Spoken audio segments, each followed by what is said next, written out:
Hey guys, it's Jayden Clark here from Jazz Lesson Videos, and today I'm going to be going over 5 different ways that we can make our 2-5-1s, and more specifically our major 2-5-1s, sound more melodic. Now, of course, the major 2-5-1 makes up pretty much all of jazz music, so it's pretty important that we know how to play over it and play over it melodically. So we're going to go ahead and jump into a few different phrases, some that use simple voice leading and others that use much more complex harmonic devices to make our major 2-5-1s sound good. If you find yourself listening along and would like to see more phrases like these, feel free to check out our resource, the 50 major 2-5-1 phrases PDF package.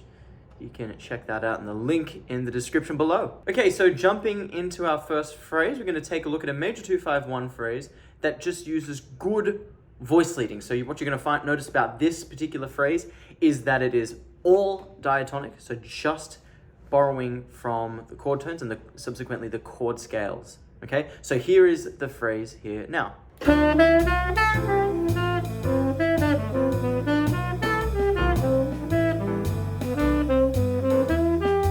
Okay, so diving into this phrase here now, let's see what makes this phrase so melodic. So, starting off here, we're just starting from the root and we're just simply moving 1, 2, 3, 5 up the D Dorian scale. So from here, we move down to the 4th, the 9th, the 3rd, and moving to the next bar, we end up on the 11. So we're sort of delaying that resolution to the chord tone, right? That chord tone falls on beat 2, that chord tone is the 5th.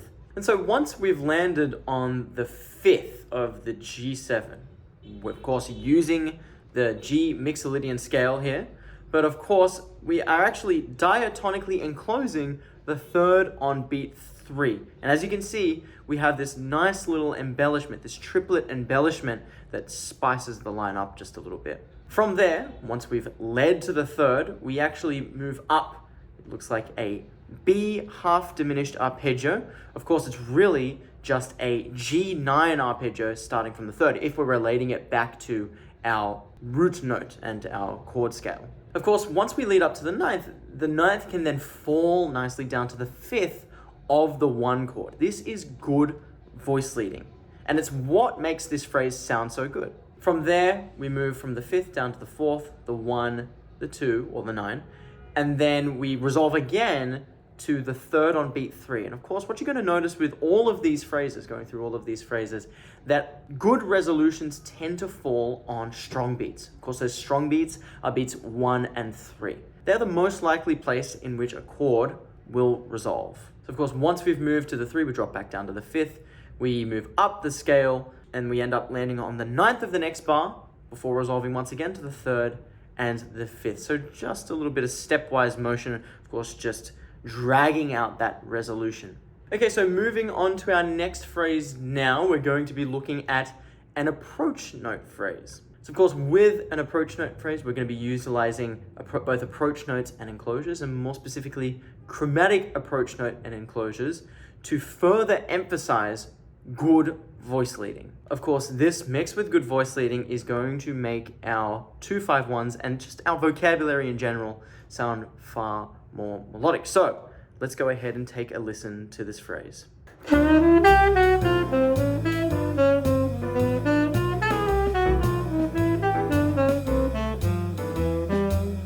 Cool, so let's go ahead and jump into this phrase. Let's take a look at what it looks like. So, of course, we're sort of starting on what looks like to be the sharp 1, but what you're going to notice is this is actually the start of a chromatic enclosure. You're going to notice the first 2 beats are all enclosing that 3rd on the strong beat, beat 3. So from the 3rd, we can see we drop down to the 7. The 7 starts the next enclosure, and we enclose the 5th on beat 1 of the next measure. Of course, the 5th of the G7 there. So you can see, you get that enclosure, that C, C sharp, E natural, got the diatonic note above. Of course, it could be a D sharp, but generally that E natural is going to sound a little bit better, being that diatonic note above. And of course, that E natural resolves downward and by step to that D. From the 5th, we then go ahead and enclose the 3rd of that same measure, right on the strong beat again, on beat 3. And from there, we actually move up. Once again, we move up that G9 arpeggio, okay? Of course, it's the G9 starting from the third. And we also end up on the ninth, once again, kind of like the last phrase, right?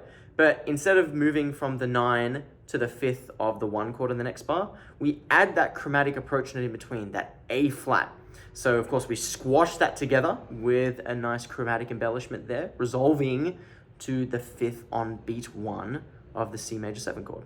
From there we have a bunch more chromatic approach notes and enclosures. So from there we end up chromatically enclosing the 3rd on beat 3. Once again, a strong beat, before we then enclose the 1 of the next measure. So beat 1 of the next measure. From there we move down, kind of like looks like the D minor arpeggio, before enclosing the 3rd on beat 3. And that's how the whole phrase resolves. Okay, so our next phrase here is going to be a combination of the last two concepts. That is our approach note phrase and our voice leading phrase. Of course, if we can combine the diatonic playing with the chromatic playing, we get this cool thing called bebop, and that's what we're going to look at here. So a nice combination of the two concepts mixed into one. So we're going to call this a bebop phrase. So here is what that bebop phrase sounds like.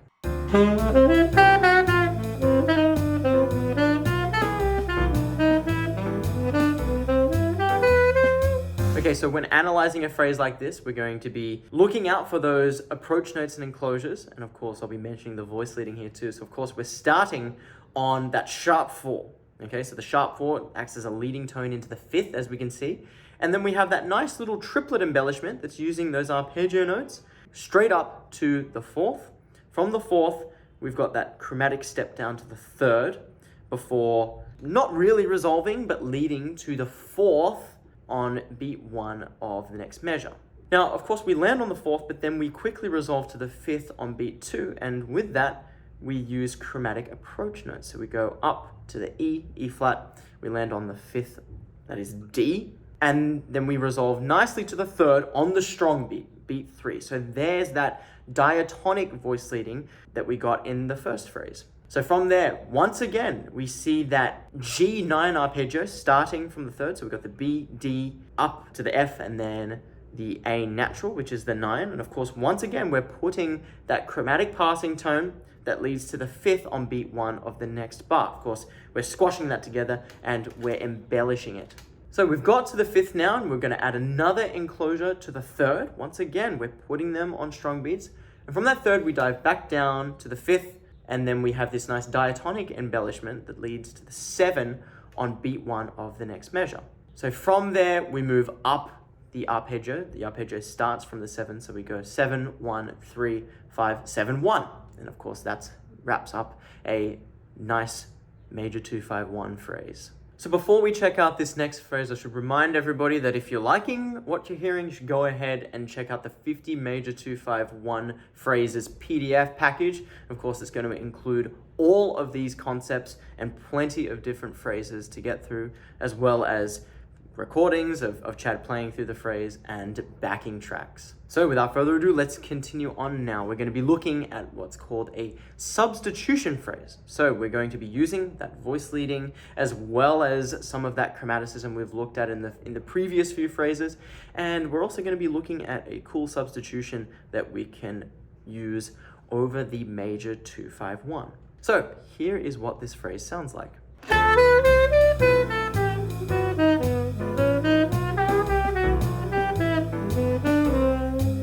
So already we can see something is different about this particular phrase, and we can actually see that it's not annotated nicely below our notes. So if we're looking at the 2-5-1 in C major 7, we can see that over the G7, right, the dominant chord, we have a couple of substitutions listed underneath. Right, we've got the A flat minor 7 and the D flat 7. Now, before jumping into any of the notes in the phrase, let's think about what those chords are in relation to C major 7. So let's think about this for a second. Let's look at the D flat 7 first. Now you notice that the D flat 7 leads nicely, right? The root note, D flat, leads nicely, downward and by half step to the C major 7. So there is something nice happening there that we need to work out. Now let's look at the D flat 7 in relation to the G7. Well, it's actually a tritone away. So it's a sharp 4 or a flat 5 away. Of course, the fifth of G7 being the D. So of course, the flat 5 is going to be that D flat. So if it's a tritone away, we can actually call this a tritone substitution. So we're substituting the original dominant chord with another dominant chord that is a tritone away. Now, the good thing about a tritone substitution is that it leads downward and by a half step. So that voice leading is really, really smooth. Now, what is up with the A flat minor 7 then? How does that have anything to do with anything? Well, if we look at the A flat minor 7 in relation to the D minor 7, you're going to notice that A flat is also a tritone away. Okay, it's the flat 5 of D minor 7. Of course, the fifth being the A, the fifth of D minor 7 that is. So the flat 5 is going to be that A flat. So we can think of this as a tritone substitution of the D minor 7. So you're substituting the 2 with its tritone and the 5 with its tritone. Now, the only other thing to note there is that instead of putting the A flat minor 7 over the D minor 7 and the D flat 7 over the G7, we're putting both the A flat minor 7 and the D flat 7 over that G7 just to create a little bit of extra tension. So let's take a quick look at this phrase then. Of course, we start on that D minor 7, we're nice and diatonic. We're just starting from the fifth, moving up diatonically to the root. We move down to the sixth and we move down diatonically before resolving to the G flat there on beat 1 of the next measure. Now, if we're analyzing this in relation to the A flat minor 7, which we should, we have resolved to the 7. So we're resolving to a chord tone and we're putting that chord tone on the strong beat. Now from there, we simply move down the A flat minor 7 arpeggio. Of course, we lead down to the A flat and then we resolve to the root note. So we go from chord tone to chord tone, which is good voice leading. We resolve to the root note of D flat 7. So we're analyzing it in relation to the substituted chord. Now from the D flat 7, of course, we're just going 1, 2, 3, 5. And from that fifth, of course, we resolve downward and by half step to the fifth of this C major 7 chord. So of course, a little bit of extra tension there over the 5 chord, but still resolving nicely to the C major 7. Of course, over the C major 7, once we resolve to that fifth, we play a chromatic cell that leads to the third before leading to the 1 on beat 1 of the next measure. Okay, so moving on to our final phrase here. Now we're going to be looking at what's called an ultra modern phrase. So, of course, with our last phrase, we looked at one that had a substitution, a melodic cell. Well, here we're going to take that to the max now. So we're going to be looking at a phrase consisting of melodic cells, substitutions. Of course, we're still sticking to good voice leading, but we're going to dive a little deeper into those cells here now. So let's take a listen to it.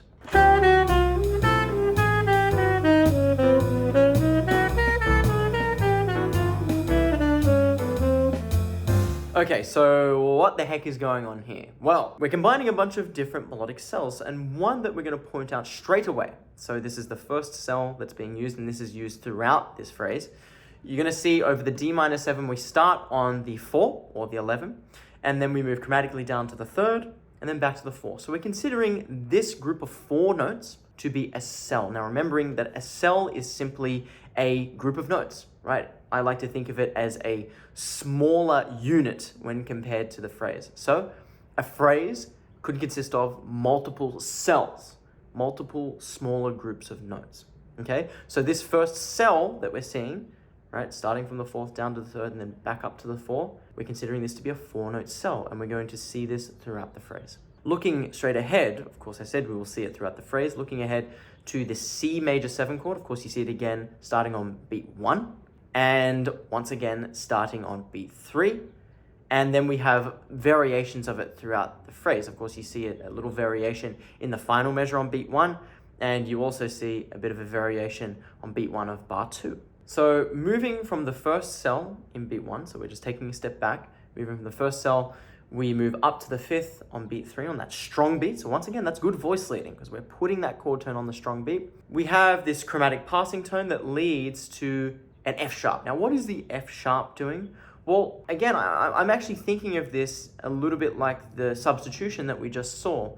So thinking of this as maybe being a G sharp 7 or along the lines of a G sharp 7 or G sharp minor 7 rather.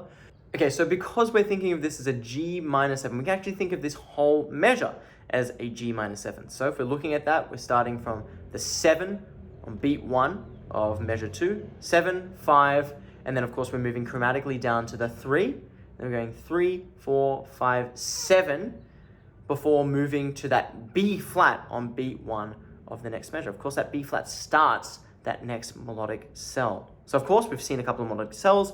We've got that substitution, that G sharp minor 7, leading nicely to the next couple of melodic cells on C major 7. So we took a look at those melodic cells on C major 7. Let's see where they land on. Of course, they lead nicely to the 3rd on beat 1 of the final measure there. So once again, we're still using that good voice leading. Of course, we've got all of this stuff going on, all these melodic cells. We've got that substitution in beat 2 over the G7, but we're still using good voice leading. We've still, after all that, we've still managed to resolve there to the 3rd. And of course, we enclose the root note, chromatically enclose the root note on beat 3 of that final measure before resolving to the 6th. Of course, the 6th is that almost like a hip note, kind of that 6th and the 9th. I like to think of them as color tones. So resolving to them can actually be quite hip. Now, if you'd like to see more of these kinds of phrases through all of these various topics that we've covered here today, do feel free to check out the 50 Major 251 Phrases PDF package written by Chad LB himself. Having so many different ways to go about playing over Major 251s can help provide inspiration and really sort of get out of any ruts that we may have in our practice. And of course, variety really is the spice of life, and the Major 251 is the most common device that we will see in jazz music. So having a few different approaches to the Major 251 is going to come in super handy for our improvisation. Of course, feel free to hit the like, hit the subscribe, and the bell button if you want to see more, and do feel free to let us know if there's anything that you'd like us to cover in the comments section. Thanks for watching, guys, and I'll see you next time.